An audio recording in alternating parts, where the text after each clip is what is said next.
আসসালামু আলাইকুম সবাইকে আমার চ্যানেলে সবাইকে স্বাগতম। আজকে রান্না করব গরুর নেহারি। এই যে আমি ডিপ ফ্রিজ থেকে এখন পায়া নামাচ্ছি, গরুর পায়া। এগুলো ঈদের, তাই সহজেই নেওয়া গেছে।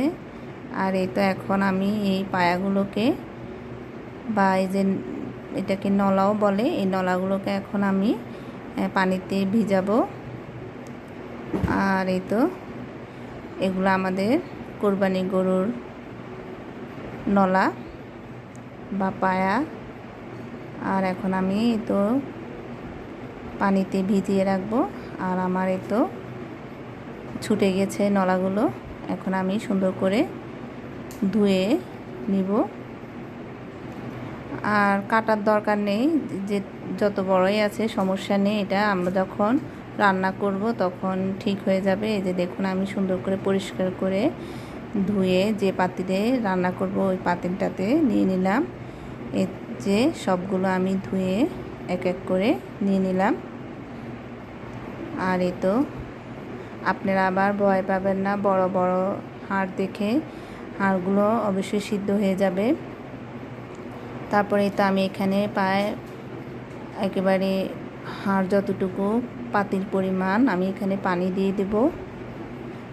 আর এই তো প্রায় 2 টেবিল চামচের মতো রসুন দিয়ে দিলাম।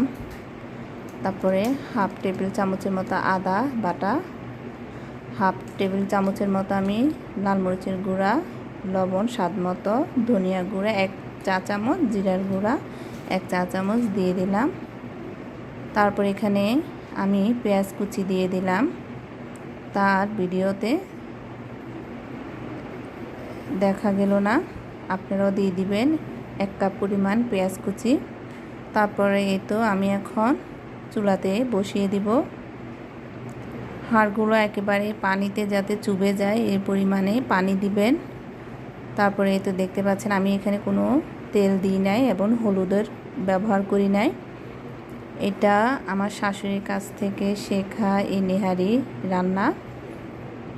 তারপরে এই তো দেখুন পলক চলে এসেছে। এই যে দেখতে পাচ্ছেন আমি নাড়াচাড়া করছি। বলক আসার সাথে সাথে এই যে হাড় থেকে তেল উঠে এসেছে। আর এই যে দেখুন কিনারে কিনারে তেল জমাট বেঁধে গেছে। আমি কিন্তু কোনো তেল এখানে দিই নাই। তারপরে এখানে প্রায় আমি 1.5 কাপের মতো দুধ দিব। এই যে প্রথমে 1 কাপ দিলাম, তারপরে আরও অর্ধেক দিব। প্রায় 1.5 কাপের মতো দুধ আমি এখানে দিয়েছি। তারপরে আর একটু নাড়াচাড়া করে নেব।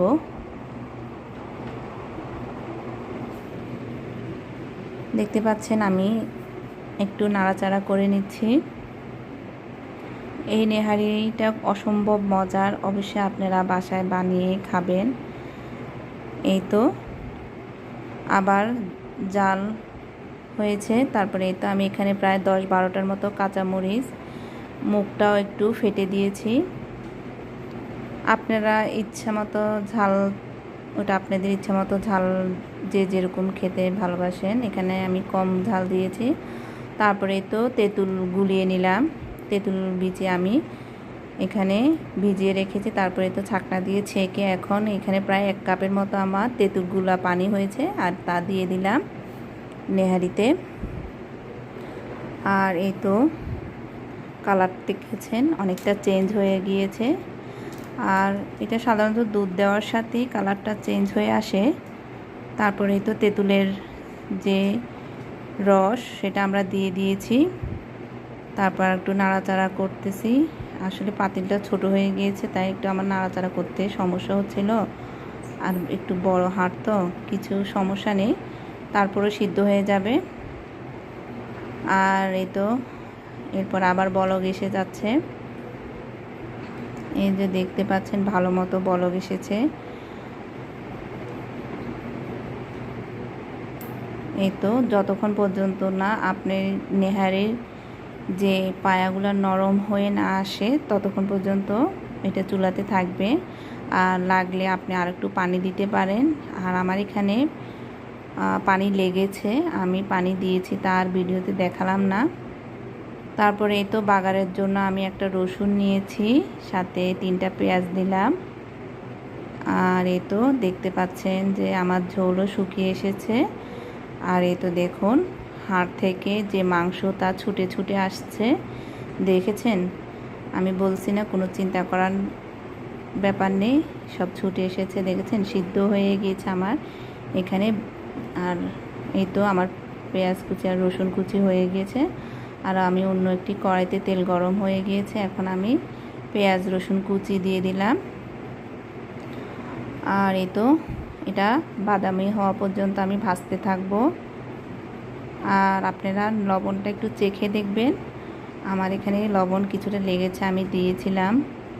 তারপরে এই তো দেখেন আমি আর দেখাচ্ছি যে দেখুন হাড় কীভাবে ছুটে এসেছে, যে নরম নরম মাংসগুলা, এগুলাও জয়েন্ট থেকে ছুটে এসেছে।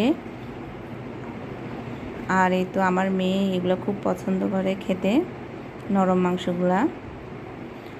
আর এই তো এদিকে আমার পেঁয়াজ কুচি আর রসুন কুচিটা বাদামি হয়ে এসেছে।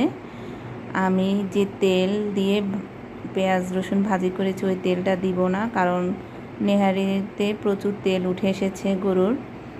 আমি রসুন আর পেঁয়াজ কুচিটাকে ভাজাটাকে আমি আলাদা করে এই নেহারির উপরে দিয়ে দিয়েছি, এই যে দেখতে পাচ্ছেন। তারপর আমি ভালো করে নাড়াচাড়া করে নিলাম। আর এই তো আমার, আপনারা চাইলে ঝোল আরও বেশি শুকাতে পারেন, সমস্যা নেই। আর এই তো আমি এই মুহূর্তে এই ঝোলে চুলা বন্ধ করে দিলাম, কারণ আমার এখানে ঝোল লাগবে, রুটি দিয়ে খাওয়ার জন্য ঝোল দরকার হয়। আর এই তো আমি চুলা কিন্তু বন্ধ করে দিয়েছি, আমার নেহারি হয়ে গিয়েছে।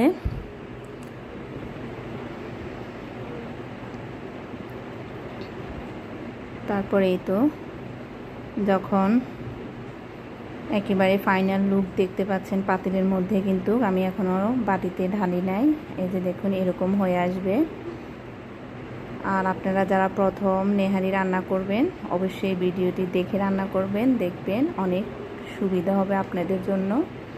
আর এই তো এখন আমি বাটিতে ঢেলে দেখাচ্ছি, দেখতে পাচ্ছেন কতটা সুন্দর হয়েছে এবং নরম সফট হয়েছে, দেখতেও সুন্দর, খেতেও ভালো লাগবে। আর এখানে আমি চালের রুটি বানিয়ে নিয়েছি।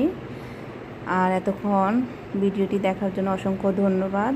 আর কেমন হয়েছে আমার এই নেহারি অবশ্যই কমেন্ট করে জানাবেন। আপনাদের সবাইকে অসংখ্য ধন্যবাদ। আসসালামু আলাইকুম।